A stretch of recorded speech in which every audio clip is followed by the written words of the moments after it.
नमस्ते दोस्तों। आज के इस खास एक्सप्लेनर में हम एक बहुत ही खूबसूरत और सीधे दिल को छू लेने वाली कहानी की गहराइयों में उतरने वाले हैं। मेरा यकीन मानिए, यह सिर्फ कोई आम रोमांस की कहानी नहीं है, बल्कि यह एक सफ़र है खुद को तलाशने का, अपनी पुरानी चोटों से उबरने का और हाँ, उस तकदीर का जो हमें बिल्कुल सही समय पर बिल्कुल सही इंसान से मिलवाती है। इस चर्चा में हम पहाड़ों में मिला प्यार का राज नाम की इस कहानी के हर एक पहलू को डिकोड करेंगे और देखेंगे कि कैसे लाइफ में छोटी छोटी घटनाएं पूरी तस्वीर बदल सकती हैं। तो चलिए बिना किसी देरी के शुरू करते हैं। तो चलिए इसमें गहराई से उतरते हैं और कहानी की शुरुआत में ही खुद से एक बहुत ही गहरा सवाल पूछते हैं।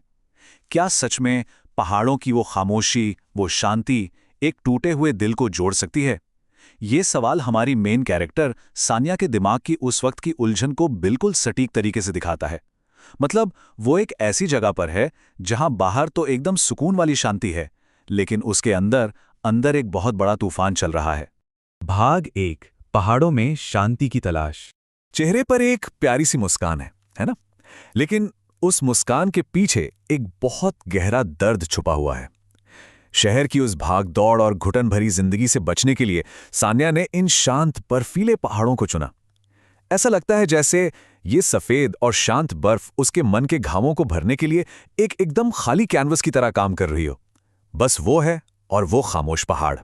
भाग 2 संगीत और एक नई शुरुआत।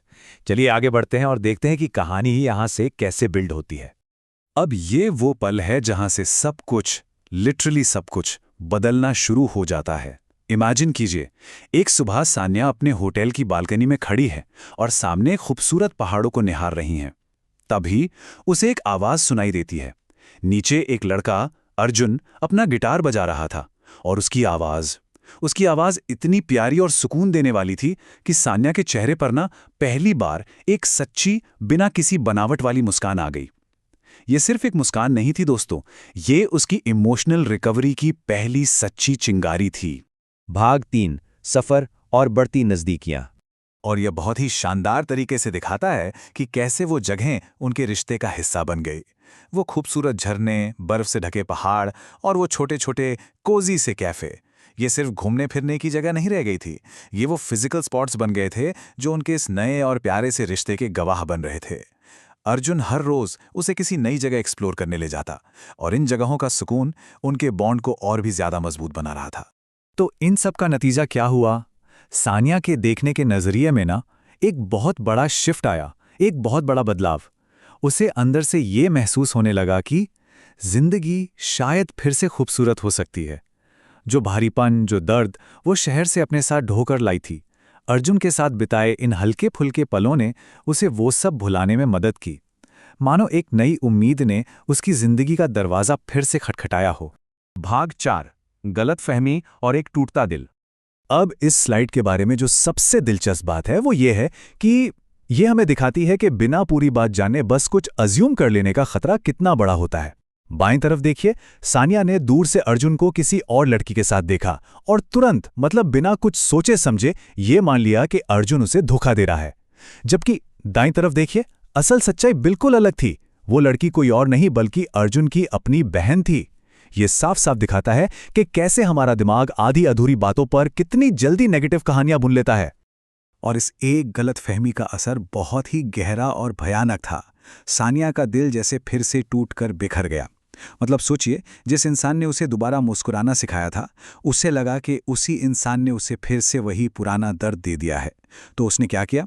उसने बिना कुछ पूछे, बिना कोई सफाई मांगे वापस उसी शोर शराबे वाले शहर भागने का फैसला कर लिया। ये उसका एकदम नी जर्क रिएक्शन था, एक बहुत ही इमोशनल फैसला। और ठीक यहीं पर हमारी कहानी का जो टेंशन है वो अपने एकदम पीक पर पहुंच जाता है। भाग 5 सच, इजहार और तकदीर। लेकिन रुकिए, इससे पहले कि सान्या उस जगह को हमेशा के लिए छोड़कर चली जाती, अर्जुन ऐन मौके पर उसके होटल पहुंच गया। और बस यही वो टर्निंग पॉइंट है जहां सारी गलतफहमियों के बादल छट जाते हैं।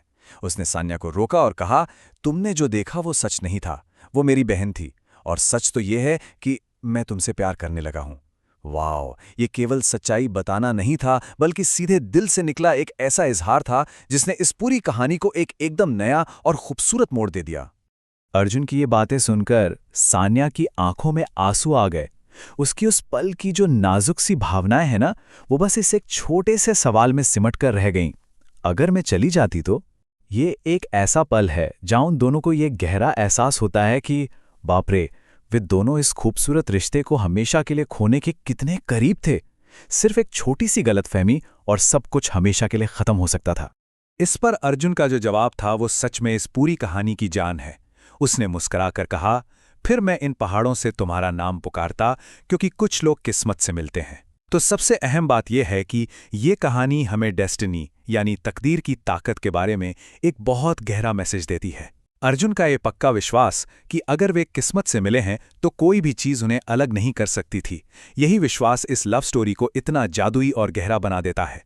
अगर हम इस पूरे सफ़र की टाइमलाइन को देखें तो पहले कुछ दिन थे जहां सिर्फ उस शांति की तलाश थी। फिर आए वो कुछ हफ्ते जहां वे दोनों मिले और उनकी दोस्ती गहरी हुई। फिर अचानक वो एक भारी सा पल आया जहां एक छोटी सी गलतफहमी ने दिल तोड़ दिया। लेकिन उसके तुरंत बाद वो एक अहम घंटा जहां सच्चाई सामने आई और प्यार का इजहार हुआ। और फिर फास्ट फॉरवर्ड टू कुछ महीनों बाद उसी खूबसूरत पहाड़ी जगह पर उन दोनों की शादी हुई। ये नैरेटिव का कितना शानदार लूप है ना। मतलब जहां से उनकी इस नई जिंदगी की शुरुआत हुई थी, ठीक वहीं आकर ये रिश्ता हमेशा हमेशा के लिए जुड़ गया।